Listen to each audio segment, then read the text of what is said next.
আরে কারো দেখার চান্সই নাই, কেউ যাতে না দেখতে পায় তার জন্য তো ছোটবেলার ক্লাসরুমে গোপনে দেখা করতে আসি। তোর শয়তান বাপটার লাগাই লুকাই লুকাই দেখা করার লাগে। আমার বাপ তো শয়তান, আর তোমার বাপ তো দুধ দেওয়া তুলসী পাতা। যদি জানে আমি তুমি দেখা করতেছি, সে বলে যাও একসাথে ঘোরো, খুব বলতে, তাই না?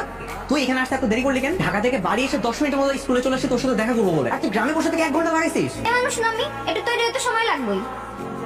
পায়েল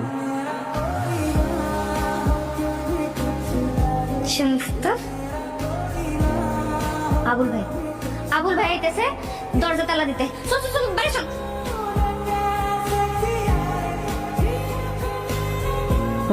তোর মনে আছে ছোটবেলায় আমরা স্কুল ছুটির পর এই বাথরুমে এসে লুকাই লুকাই দেখা করতাম? আমার সব মনে আছে। আর ওই যে একবার আইসক্রিম খাওয়ার সময় কি হয়েছিল মনে আছে? হ্যাঁ, তোর একদিন আইসক্রিম খেতে ইচ্ছা করলো, তোর কাছে টাকা নেই, আমি আমার টাকা দিয়ে আইসক্রিম কিনে নিয়ে আসছি। তুই 1 কামড় খাবি, আমি 1 কামড় খাবো। যে কামড়টা দিবি অমনি তোর বাবা চলে আসছে সামনে। ওর যা হলো।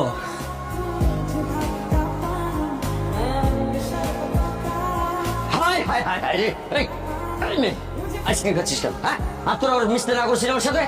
বাপ যেমন শয়তান, বাপ যেমন শয়তান একটা। ছি ছি ছি ছি ছি ছি, আবার এই শয়তানটার সাথে এখানে খেলতে আসছিস? দুজন মিলে আইসক্রিম খাওয়াচ্ছে। চলাই, এই শয়তানের সাথে আর কখনো খেলতে আসবে না।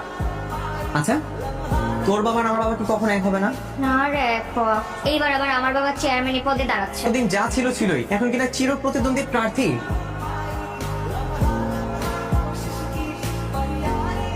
তোরা দুজনে বাথরুমে কি করতেছিলি? ও আমার বন্ধু না, ওর সাথে ওখানে দাঁড়ায় কথা বলতেছিলাম, গল্প করতেছিলাম। এই বন্ধুরা লেগে বাথরুমে দাঁড়ায়, আমার এলে কোনো সময় গেছত নি বাথরুমে? তুই যাবি? হ্যাঁ, তোর নিয়েছি। হ্যাঁ, আরে আয় বল, কথা করছিস? চল। মা, এবার কিন্তু আমি সত্যি সত্যি চেয়ারম্যান হয়ে যেতেছি।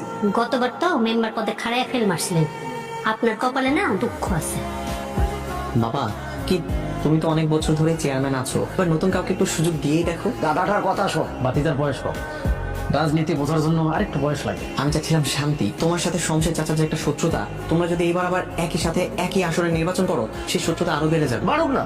দেখো বাবা, উনি হচ্ছে জুয়ের বাবা, আর জুই হচ্ছে আমার ছোটবেলার বন্ধু। শুধু বন্ধু না, ও আমার ভালোবাসা। আমি চাই না তোমার সাথে ওনার এই দূরত্ব থাকুক। কিরে, বাবা কিছু না, তোমরা কথা বলো, আমি ভিতরে যাই। আচ্ছা, কথায় কথায় এত রাগ করিস কেন? অবশ্য রাগ করলে তোরে কিন্তু অনেক কিউট লাগে। জানিস, আমার ক্যাম্পাসে একটা মেয়ে ফ্রেন্ড আছে, যদি রাগ করে না, ওরা আরো বেশি করে রাগিয়ে দেওয়ার জন্য সবাই গায়ে পানি ছুড়ে মারে। ঢাকাতে মেয়ে বন্ধু আছে? হ্যাঁ, আমার ক্যাম্পাসে তো আমার অনেক মেয়ে ফ্রেন্ড আছে। তাহলে তো তোর জীবনে আমার কোনো দরকার নেই। ওদের সাথে কি তোর তুলনা নাকি?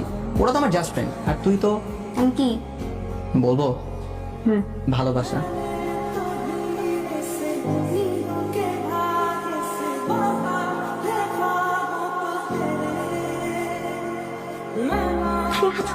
তুই এত রাইতে আসবি কি করতে? বেগম, আমার তো কপাল খুলে গেছে। কি করে কপাল খুললো? এমপি সাহেব আত্মীয় হইতে চলছে। আত্মীয় কেমনে করে? এমপি সাহেবের যে ভাতিজা আছে না মিল্টন, মিল্টনের সাথে আমাকে মাইয়া জুয়ের একটা সম্বন্ধ করে ফেলাইছি। তারাও খুব পছন্দ করছে আমাকে মায়ের, বুঝলা? এখন খালি বিয়ের দিন তো একটা ঠিক করবো। মিল্টন তো পোলায় ভালো না, নেশা করে। আরে বাবারে, বিয়ের আগে ছেলে মানুষের একটু দোস্তুটি রিপোর্ট থাকে। তাই বলে নির্বাচনের সুবিধার কারণে নিজের মাইয়ের নিয়ে খেলবে? এক ঢিলে 2 পাখি। এমপি সাহেব আত্মীয়, আবার নির্বাচনে আমার জয় নিশ্চিত। মমতায় চাওয়ানোর লেগে আমি সবকিছু করতে পারি। আচ্ছা, তোর কোনো বন্ধুর যদি বিয়ে হয় তাহলে তুই কেমন এক্সাইটেড হবি? নাচুম, গান গামো সব কর। যদি আমার বিয়ে হয়? তোর অন্য কোথাও বিয়ে হলে আমার খারাপ লাগবে। আমারও সেম। তোর অন্য কারোর সঙ্গে বিয়ে হবে, অন্য কারো ঘরে যাবি, তার সাথে ঘুরবি ফিরবি মিশবি, আমি মানতে পারবো না রে। আমার তার মানে আমরা দুজনে দুজনকে ভালোবাসি? হুম।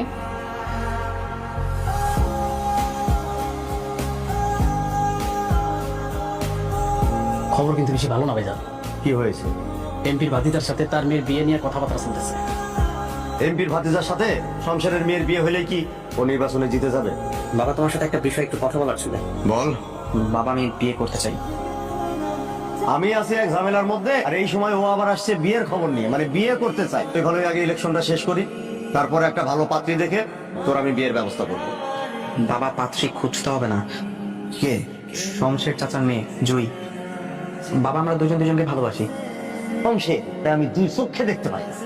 তুমি ভিতরে যাও, আমি এটা নিয়ে ভাইজানের সাথে আলোচনা করতেছি, যাও। আচ্ছা ভাইজান, আপনি এত উত্তেজিত হয়ে যাইতেছেন কেন?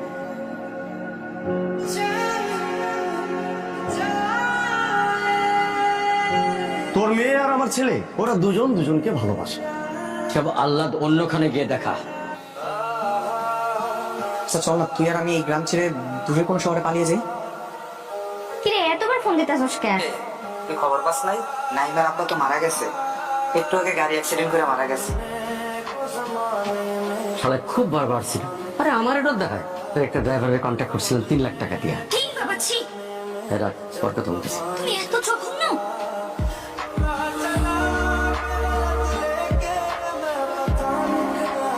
একটু আসবে আমার পাশে, পাশে এসে বসবি আমার। আমি আসবো, আমি সারা জীবনের জন্য তোর কাছে চলে আসবো। ঠিক আছে।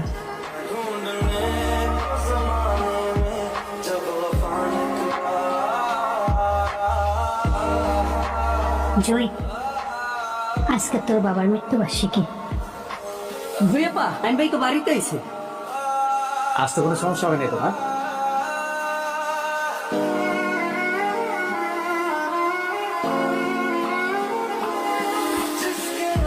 অর্ণা আমার স্ত্রী।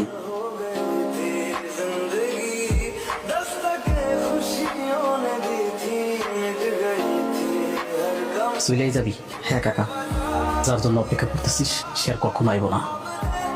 তোর বাপরে প্ল্যানিং করে রোড অ্যাক্সিডেন্ট করে খুন করাইছে, এগুলো যুগের পাপ। তুমি এসব কেস মামলা মোকদ্দমা কিচ্ছু করবে না কাকা, আর আমি এই মুহূর্তে গ্রাম ছেড়ে চলে যাবো, ফিরবো না এই গ্রামে।